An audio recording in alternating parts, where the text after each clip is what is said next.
Mr. Phraisyar, up already? Why, this is an event. Oh, hello, Mrs. Focke-Wulf. Oh, here. Did you by any chance happen to hear that radio show last night? What were you doing up listening to the radio at all hours? Well, I couldn't sleep, Mrs. F. So I thought I'd listen to the radio. Really, dear? I warned you not to drink that big bowl of Bovril before you went to bed. Well, Harmon couldn't help himself.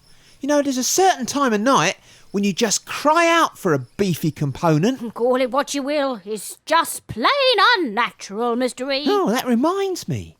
This radio show was all about this elderly lady who had 37 marriages. 37 marriages? Oh, dear. Are you sure that's allowed? Search me, Mrs. F. She used to be a pop star way back in the early 2000s.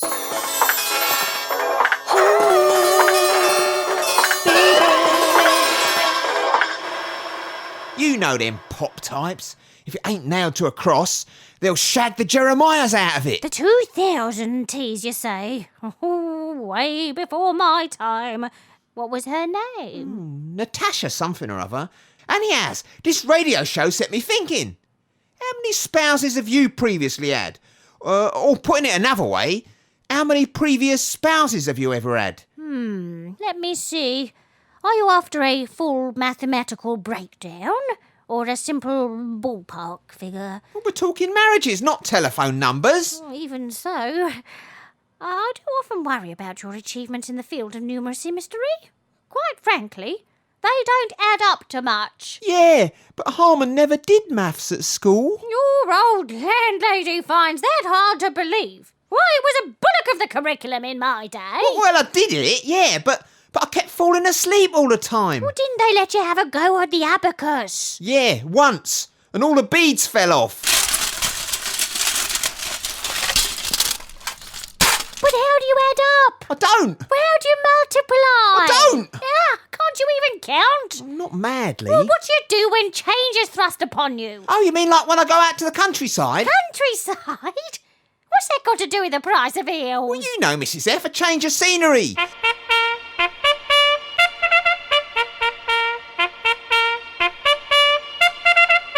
Not to mention that old saying, if you really wants to get your heads together, go wild in the countryside. I'm not talking about that sort of change, a great grimwit.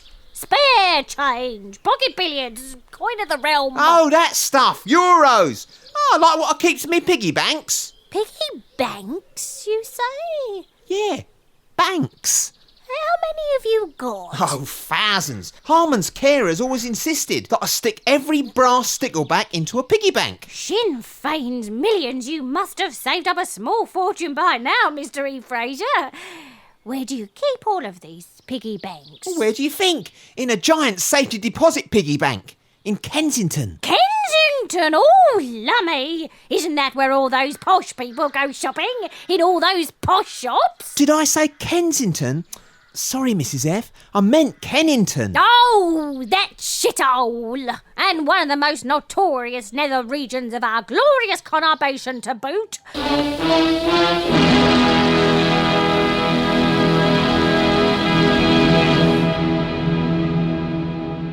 I just hope your safety deposit piggy bank is thoroughly alarmed and nailed firmly to the floor, Mr. E. Is it really that bad down there, Mrs. F? Listen here, Mr. Phraisyar.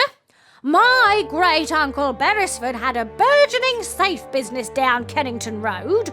This was back in the 2020s, dear, way before your time. Oh, it was awful. What was awful? He came into work one morning, only to find his warehouse had suffered extreme burglarisation. Blimey! The bandit classes had broken in and pilfered every last safe in the place. But who in their right mind would nick a bundle of safes? Exactly my point, Mr. E. Who indeed? The police were completely baffled. Well, if you ask Harmon, they still are.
And then there was husband number 13, Nathaniel Quisling. Oh, he was a handsome fellow. Ate like a bird and looked just like Russell Crowe. Provided you didn't look above the neck region. Mr. E? Mr. E, are you still listening to me? Oh, yeah, Mrs. F. Yeah, very, very, very interesting. Husband number 6. The one who ran off with a Turkish baker. Mr. E, we're up to husband number 13. How long have you been asleep? I'm sorry, Mrs. F. It's 'cause I didn't sleep last night listening to that stupid radio show. Hang on. I remember who it was about now. Oh, strange, is it not? The monsters that leap out from our slumbering id. Natasha Bedingfield. That was her name. Natasha Bedingfield. Stone the infidels, Mr. E. Are you sure? Why? Have you heard of her? Heard of her? Of course I've heard of her. My 4th husband gave me an antique Natasha Bedingfield DVD on our 1st wedding anniversary, shortly before he ran off with a miner from Sunderland. God, I don't suppose you've still got it, Mrs. Fockerwolf. Harmon would love to watch it. I've still got it all right. It is a talisman of cruel rejection. Yeah? So what's on it? As far as I remember, it was taped off the telly. Off the telly? Could you do that in them days? What about copyright? Well, here's another clue for you all. The walrus was Paul. Oh, they didn't worry about such things back then, Mr. E. And you could get away with not paying your licence fee. A DVD? Yes. Unfortunately, we have no way of watching it. The DVD has long since passed into the anus of history. Yeah. Hold up, Mrs. F. Harmon's just did a brainwave. There's that ancient machine under me bed still. What ancient machine? You know, that, cat top, top cat flap. Oh, you mean a laptop? That's it, the laptop. God, I'm sure that thing can play DVDs. Look, you grab your DVD and I'll dig out the laptop.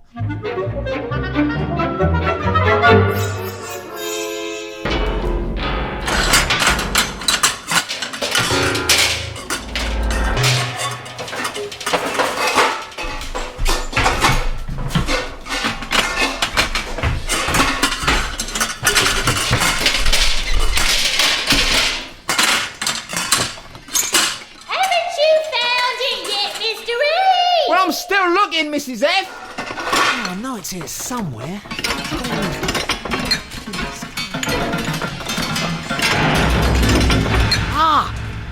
we go! I've got it! Bring it on down and see if it still works. How do you suppose one turns it on, Mr. E? I haven't a flipping clue. It looks like a featureless block of titanium. You're telling me? And as for where we're supposed to put the DVD... I guess that's that. Wait. The geezer who nicked this also gave me a manual with it. I think it's upstairs under me pile of pamphlets and tracts. Oh, you and your tracts. I'll just go and dig it out.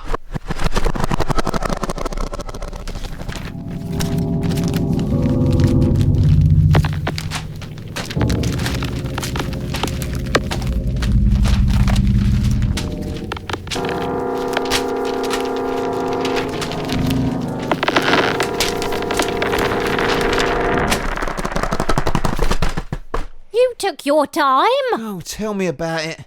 It looks just like all my other pamphlets. Blimey, I can't make head nor tail of this. OSX? What's that mean? It's all gobbledygook. Give it to me. Your old landlady will sort it out in a jiffy. Now switch A to position 2. Press vertical depression. Align the 2 arrows. 2 arrows. Ah. That's it. Host of miracles! It's alive, Mrs. F! Well done! There are more strings to my harp than is commonly known. Now for that DVD.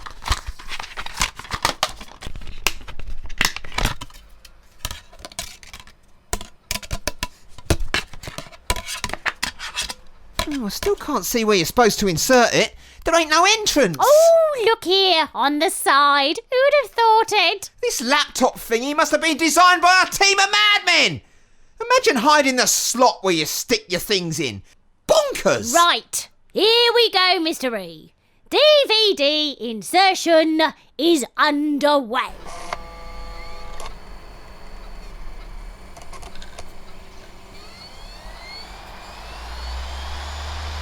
Oh, it's working. Amazing! It appears to be a televisual programme called Pop Robot, and Miss Bedingfield is a guest. Pop Robot? What a great name! Oh, just look at her, Mr. E. What a beauty. Doesn't look a day over 20. What, the robot? Not the robot, you daft hairbrush. Natasha Bedingfield. Oh, time doth make wrinkly cabbages of us all. Well, quick, Mrs. Focke-Wulf. Pump up the vegetable and let's check it out. Pop Robot.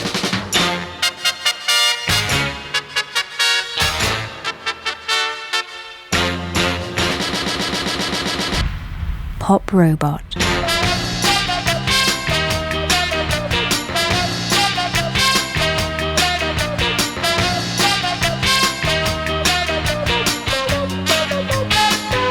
Robot.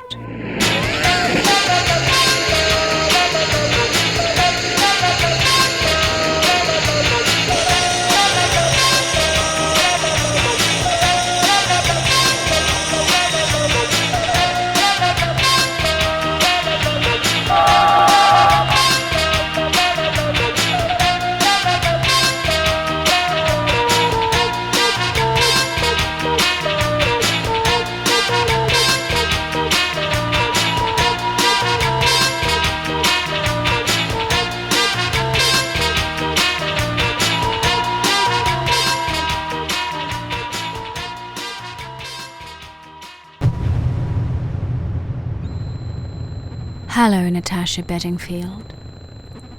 Thank you for appearing on Pop Robot. Thank you for inviting me, Pop Robot. Today, I will be asking you intimate questions, and you must answer truthfully. Do you accept the Pop Robot challenge? Well, put it this way. I've got oodles to say and lots of ways to say it in. Good. Pop Robot welcomes pop stars with a runny mouth. Please take your place in the chair of Inquisition. Okay, Pop Robot, bring it on.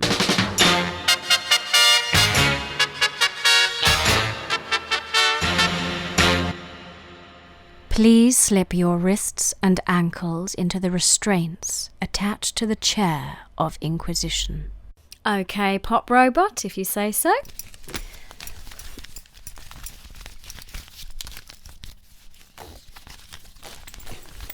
Is this okay? Relax while I tighten your restraints. Ow! Do you always do them up so tight? Don't make a fuss. It is for your own security. When you have answered all of today's questions honestly, I will release the restraints and allow you to return to your pampered pop life. But how will you know if I'm telling the truth or not? I might be lying my little head off.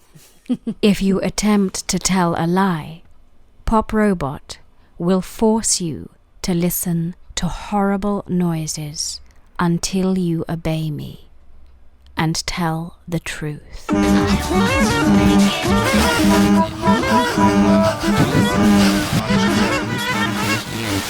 I will be monitoring your corneal eye response and measuring your internal body temperature. Prepare yourself. I am about to insert the rectal probe. That's fine, Pop Robot. Ooh! Ooh! For a pop star with an adventurous portfolio, I am a surprisingly honest and open person. No, Natasha. My analysis suggests you are not telling me the truth. You lying little bitch.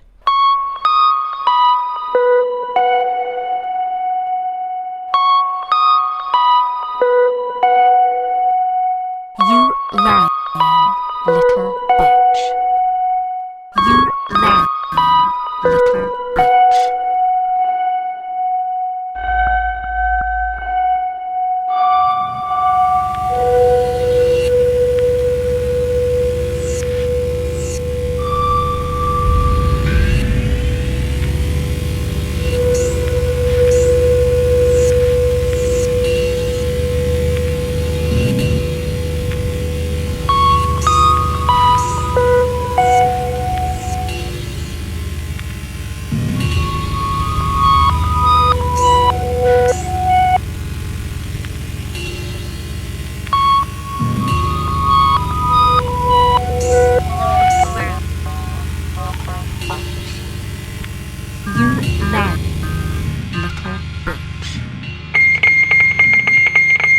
When was the last time you read a book? Well, totally.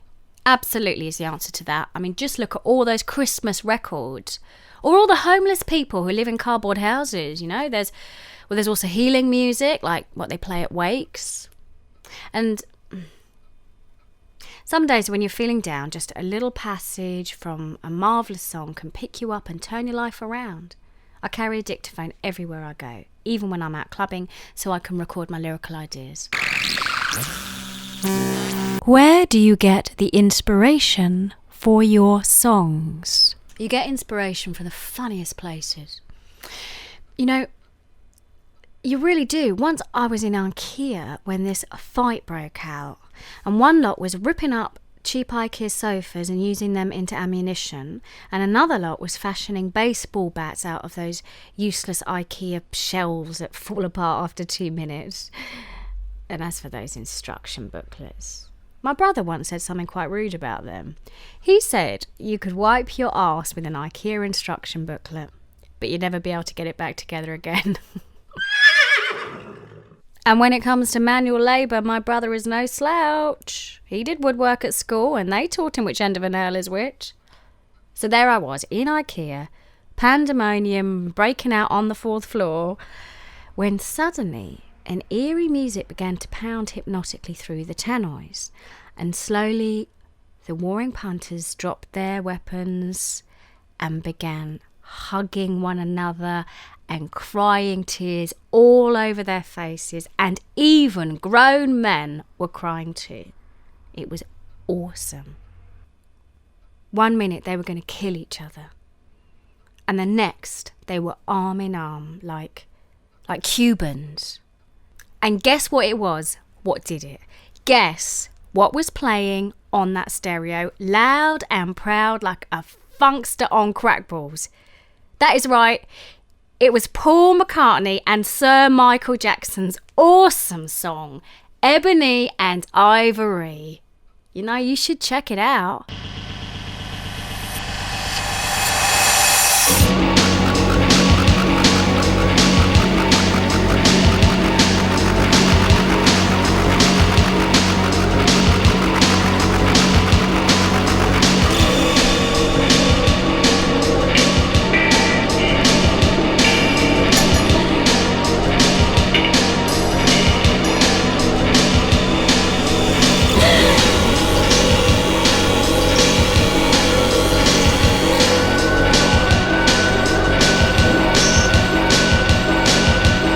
Japanese plans for a new order in Asia. Japanese plans for a new order in Asia.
Pop Robot.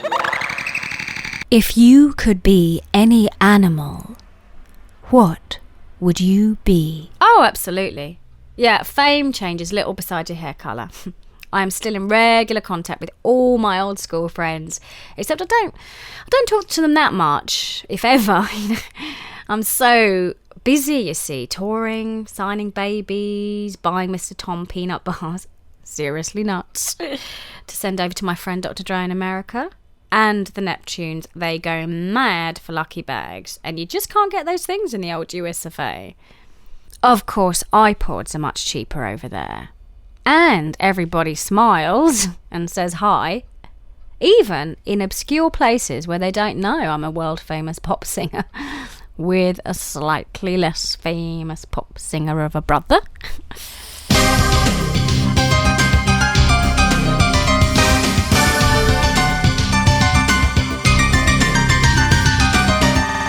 And I still talk to my brother, of course. It was hand signals for a while.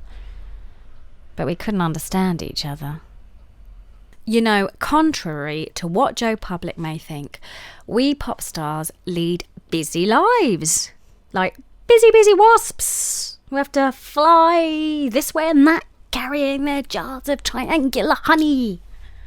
We are too busy to lie around in our tour jets learning sign language.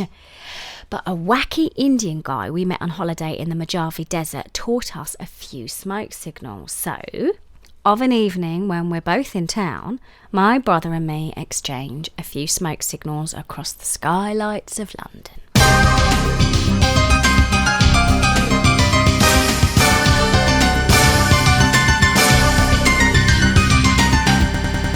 I go up into my attic and I open the cat flap and I carefully release a few puffs of smoke.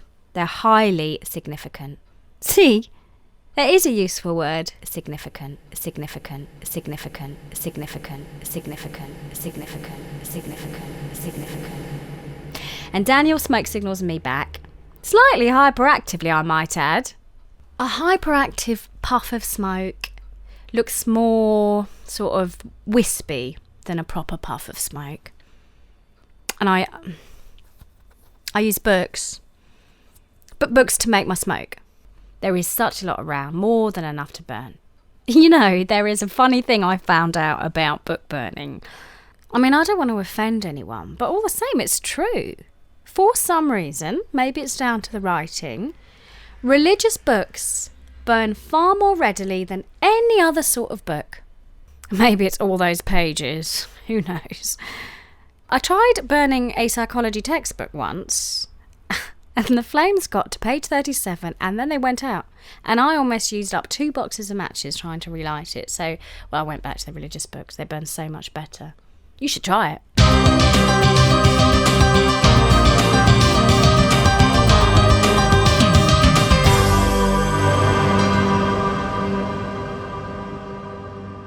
You have answered truthfully, Natasha Bedingfield. Accordingly, you will not be disciplined.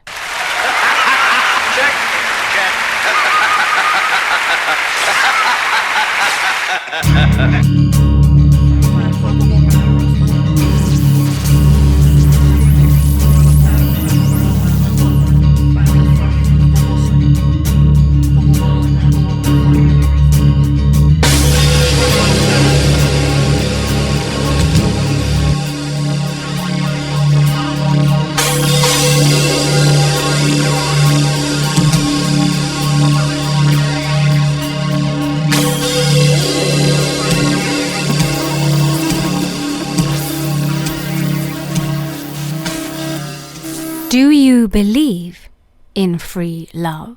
Well, I believe in love, sort of. It has its place in life, like milk or scaffolding.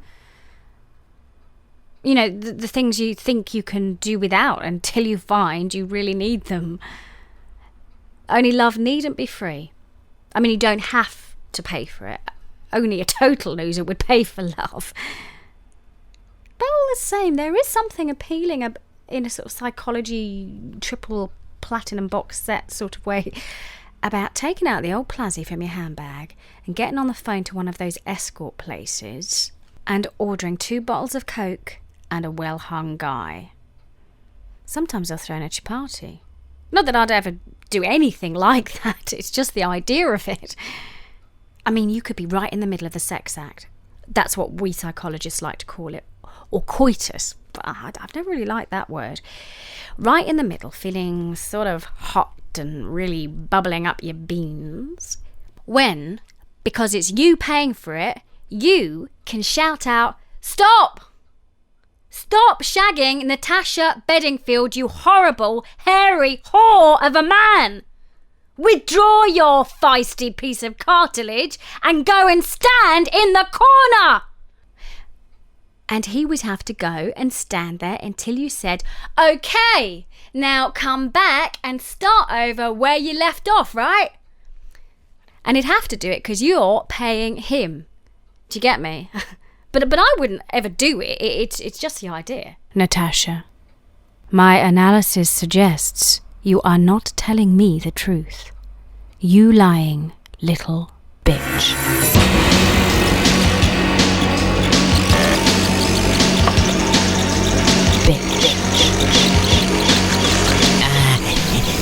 Hello.